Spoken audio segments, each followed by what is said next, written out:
Hi, welcome. Please like, share, subscribe, and also don't forget to leave a comment.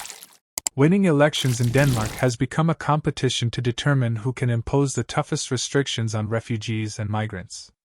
In spite of the fact that Denmark has received very few refugees since 2016, focus on this issue has been so great that many other political discussions have been pushed aside.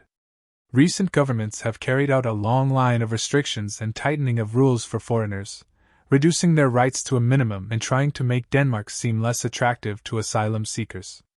Even Danes who have been living abroad or married a foreigner are also affected by these tough rules, making it impossible for thousands of Danes themselves to live in Denmark.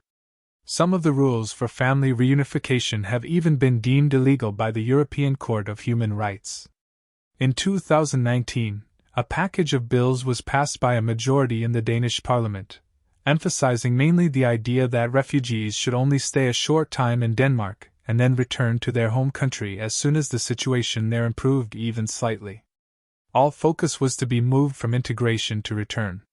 The passing of this bill's package was described as a paradigm shift, though endless changes to the law had already preceded it.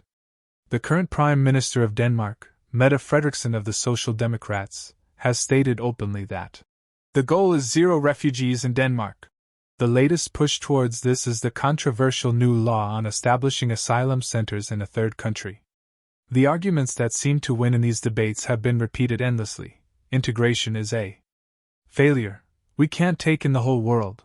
Migrants are a huge expense. Their cultures are too different, and their crime rates are high. Despite this, it has lately become clear that these claims are inaccurate, and that current policy does not make sense either economically nor ethically. The paradigm shift has led to contradictory legislation, and leading politicians are having a hard time finding balance. Though they want refugees to return as soon as possible, they must support themselves in the meantime, and the reality is that for many refugees it will be too dangerous to return home for a long time. So on one hand, the state and the local councils spend much time and money on integrating newcomers. The goal of integration law is to teach them Danish, help them find a job, understand Danish society, live by Danish norms, and participate as active citizens.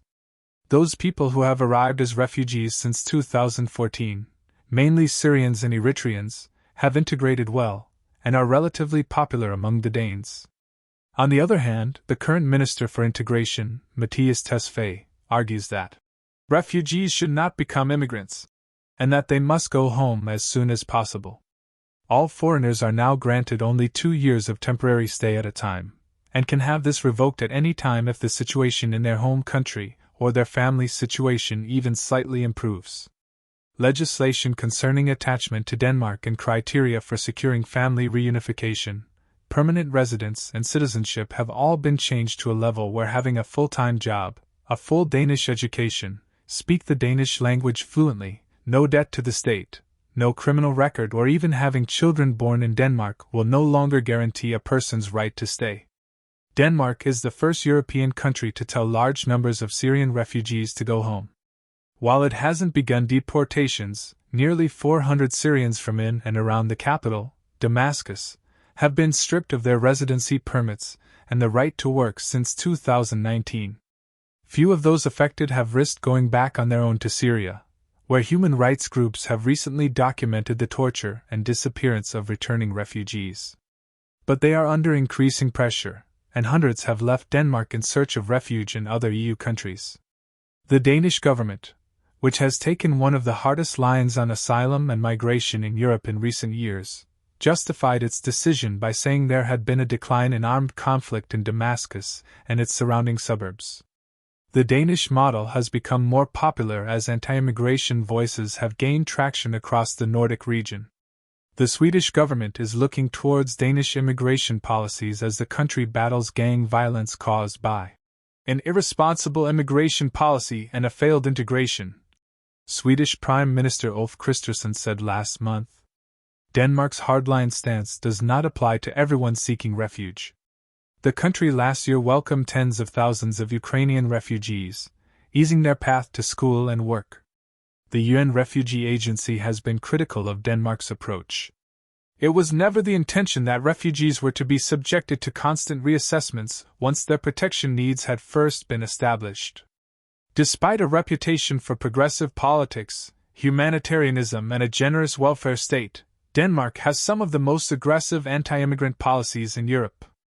That has included taking out foreign newspaper adverts warning potential migrants that they are not welcome, and authorizing police to seize cash and valuables from arriving asylum seekers to offset the cost of their maintenance. By pitting some of Denmark's long-held values against others, the subject of immigration has not merely divided Denmark, but turned a demographic crisis into an existential one. What, these days, does it mean to be Danish? Denmark has been enticing migrants with cash incentives to voluntarily leave for their home countries, a scheme that started more than a decade ago. Thanks for watching and see you again in another episode.